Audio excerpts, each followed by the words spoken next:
Let's talk about listening. You might have heard me say before that as musicians, we should listen more than we play.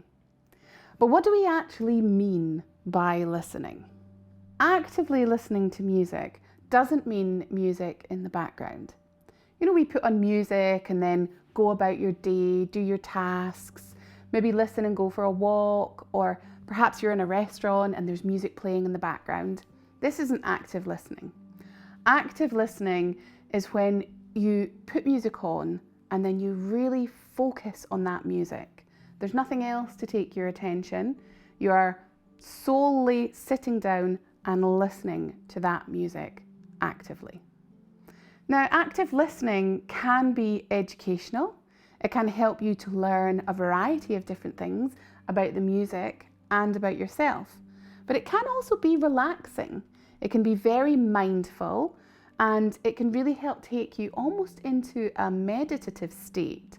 So it is something you can do just for sheer enjoyment. So what you want to do is listen to your music and focus on just one element of that music, just one, and really listen intently to that one thing. Or perhaps you're listening to a piece of music that has more than one instrument. Well, listen and focus just on one of those instruments. Pick one instrument to really hone in and listen to. And then listen again and choose a different instrument.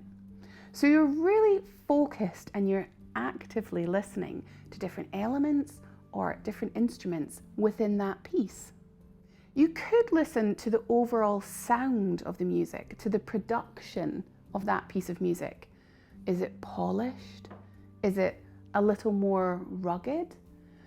I enjoy folk music when things aren't so polished and finessed, when the production is very natural sounding, when you hear the singer taking a breath or the instrumentalist or harpist placing their fingers on the strings.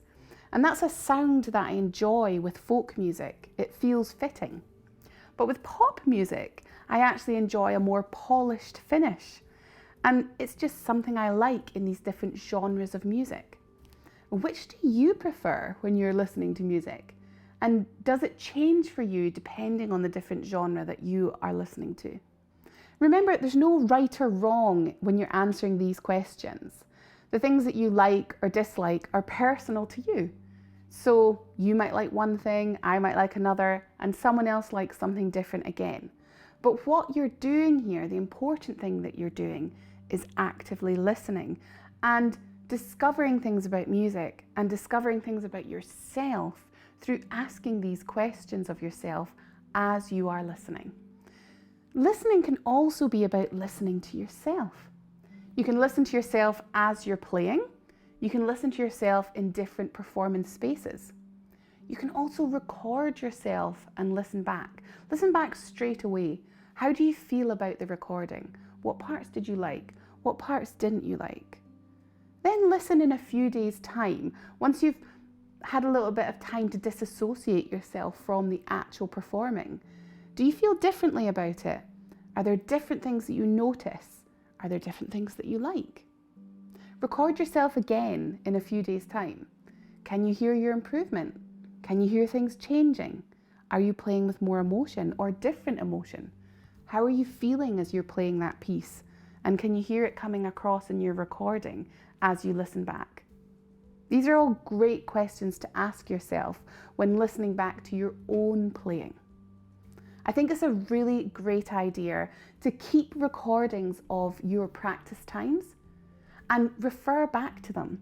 This way you can really see your progress over time and you can practice the art of active listening to yourself.